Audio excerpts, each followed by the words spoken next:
विश्व जो है एक प्रयोगशाला है। राजनीति शास्त्रियों के लिए पूरा विश्व रिसर्च का एक सेंटर है ना। हमको एक पूरा ब्रह्मांड मिल जाता है कि हम उस पर रिसर्च कर सकते हैं, साइंटिफिक रिसर्च। वो आगे इसमें तो शक्ति और सत्ता के अर्थ को बताइए जो प्रश्न है। तो शक्ति जो है पावर है ना, और सत्ता दोनों में अंतर है, ठीक है। तो ये जो है शक्ति की जो अवधारणा है, शक्तिशाली होने से नहीं, सत्ता में आने के बाद शक्तिशाली होने से, ठीक है। और उसके बाद है व्यवहारवाद या उत्तर व्यवहारवाद की विवेचना कीजिए। तो व्यवहारवाद और उत्तर व्यवहारवाद वैज्ञानिक शोध से संबंधित तथ्यों का विश्लेषण और विवेचन करता है, साइंटिफिक मेथड रिसर्च के आधार पर अध्ययन करता है, ठीक है। राज्य की उत्पत्ति के विभिन्न सिद्धांत। तो राज्य की उत्पत्ति किन आधारों पर हुई है आपको पता है। राज्य की उत्पत्ति का दैवीय उत्पत्ति सिद्धांत है, शक्ति सिद्धांत है ना। उसके बाद सामाजिक समझौता सिद्धांत है, जिसको Thomas Hobbes, John Locke, Jean Jacques Rousseau तीनों ने प्रतिपादित किया है। तीनों के अनुरूप आपको पढ़ना है। और उसके बाद विकासवादी सिद्धांत है, मात्रात्मक सिद्धांत है, पित्रात्मक सिद्धांत है। तो राज्य उत्पत्ति के जो सिद्धांत है उसमें दैवीय उत्पत्ति का सिद्धांत कहता है कि राज्य का जो निर्माण हुआ है उसमें राजा को ईश्वर ने बनाया है ना।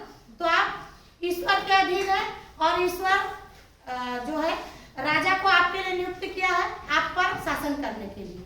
तो राज्य उत्पत्ति में जो है राज्य उत्पत्ति का जो दैवीय उत्पत्ति सिद्धांत नास्तिकों के लिए निरर्थक है, क्योंकि जो ईश्वर को नहीं मानेगा वो थोड़ी ना मानेगा राज्य की अवधारणा ऐसी हुई है ना। और शक्तिशाली जो शक्ति सिद्धांत है वो कहता है कि शक्तिशाली व्यक्तियों ने, जो शक्तिशाली था उसने अपने प्रभुत्व का और अपने शक्ति का प्रयोग करके राज्य की स्थापना की, ठीक है। अब हम जाते हैं सामाजिक समझौता सिद्धांत में। सामाजिक समझौता सिद्धांत कहता है कि राज्य का निर्माण एक समझौते से हुआ। उसमें तीन विचारक हैं, Thomas Hobbes, John Locke, Jean Jacques Rousseau.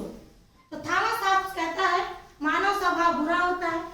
5 point में लोग बात करते हैं। पहला पॉइंट है मानव स्वभाव, ठीक है। फिर राज्य नहीं था तो उस अवस्था को हम क्या कहते हैं, प्राकृतिक अवस्था।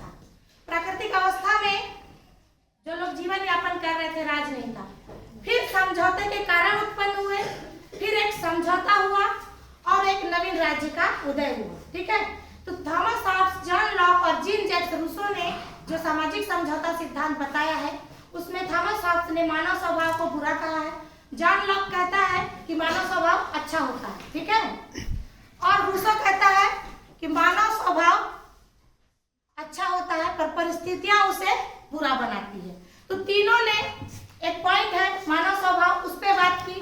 तीनों ने बताया, एक ने बताया थॉमस हॉब्स ने कि बुरा है व्यवहार, है ना।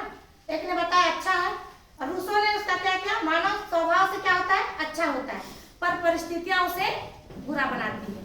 तो लोग प्राकृतिक अवस्था में जीवन जी रहे थे। दूसरा पॉइंट था प्राकृतिक अवस्था जो थी कैसी थी, जहाँ के लोग बुरे थे, कलहपूर्ण वातावरण, ऐसा थॉमस हॉब्स कहते हैं। और जॉन लॉक जो कहते हैं तो बताते हैं कि शांतिपूर्ण जीवन जी रहे थे।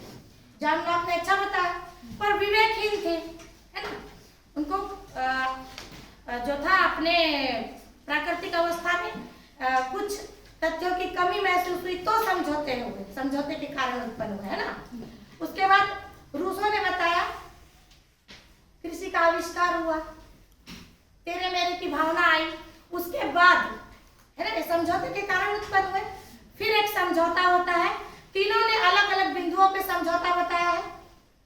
थॉमस हॉब्स ने जो बताया समझौता, वो समझौता है कि आप एक व्यक्ति खड़ा होकर एक सभा को संबोधित करता है और कहता है कि मैं और आप सभी इस व्यक्ति अथवा समूह को अपने ऊपर शासन करने के लिए इस व्यक्ति अथवा सभा को जो अपने ऊपर प्रभुत्व करने की इच्छा को जो दिया जा रहा है तो आज से ये हम पर शासन करेगा, ठीक है। ऐसा थॉमस हॉब्स कहते हैं। और जॉन लॉक कहते हैं कि विवेकहीन थे, अच्छे थे लेकिन क्या थे, विवेकहीन थे। तो वो लोग क्या, जॉन लॉक जो थे उन्होंने बताया कि शांतिपूर्ण जीवन जी रहे थे और विवेकहीनता की कमी थी। उनको कुछ जैसे कोई नियम हो, कुछ नियमों की व्याख्या हो, ऐसी भावनाएं महसूस हुई तो समझौता हुआ। ठीक है। और यहाँ तो मैंने बताया रूसो ने कि कृषि का आविष्कार होने के कारण तेरे मेरे की भावना आई, क्योंकि भूमि पर स्थायी अधिकार हो गया। भूमि पर स्थायी अधिकार होने के बाद क्या करता है ना, संपत्ति का विवाद होता है, वो सब सुलझाने के लिए समझौता हुआ, फिर राज्य बना। तो इन्होंने रविन जो राज्य की अवधारणा दी है, थॉमस हॉब्स ने जो बताया, थॉमस हॉब्स के अनुसार जो नवीन राज्य है वो क्या है, एक ऐसे राजतंत्र की स्थापना की गई जहां पे आपने शासक को अपने ऊपर अधिकार करने का तो दायित्व सौंप दिया, पर शासक के क्या दायित्व है ये नहीं बताया गया। ठीक है, ये थॉमस हॉब्स का था। और जॉन लॉक ने जो बताया कि एक ऐसे लोकतंत्र की स्थापना हुई जिसमें नियमों की व्याख्या होना था, है ना, तो नियम बनाए गए, कानून बनाए। और उसके बाद जो रूसो का था, फिर वो प्रत्यक्ष लोकतंत्र जहाँ पे राजा के भी कर्तव्य, शासक के भी कर्तव्य बताए गए और जनता के भी कर्तव्य को बताया गया। तो सामाजिक समझौता सिद्धांत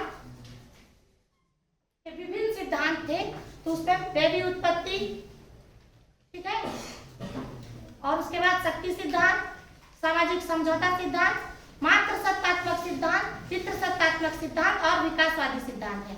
तो विकास, राज्य क्या है, विकास का परिणाम है ना। तो विकासवादी सिद्धांत यही मानता है।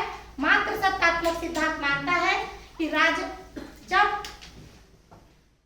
मनुष्य राज्य नहीं था, जीवन व्यतीत करता था, तो माता को ही अपना जैसे आज भी आप लोग देखते हो जानवरों में जो होता है ना, बंदरों की टोली देखे हो, बच्चे किनके साथ रहते हैं, माता के साथ रहते हैं। तो माता का ज्ञान था, है ना। तो उस आधार पे ये सिद्धांत कहता है कि मात्र सत्तात्मक सिद्धांत है कि बच्चे को सिर्फ पिता का ज्ञान नहीं है, उन्होंने माता को देखा है तो माता को प्राथमिकता देते हैं इस सिद्धांत में। ठीक है, लेकिन पितृ सत्तात्मक सिद्धांत क्या कहता है, परिवार का मुखिया कौन होता है, पिता होता है, तो वो पिता को प्रेफरेंस देते हैं। और जो है राज्य उत्पत्ति का विकासवादी सिद्धांत क्या कहता है, राज्य क्या है, विकास का परिणाम है। ठीक है, तो इन्हीं के साथ मैं अपनी वाणी को विराम देती हूँ और एक अच्छा आज यही खत्म हो।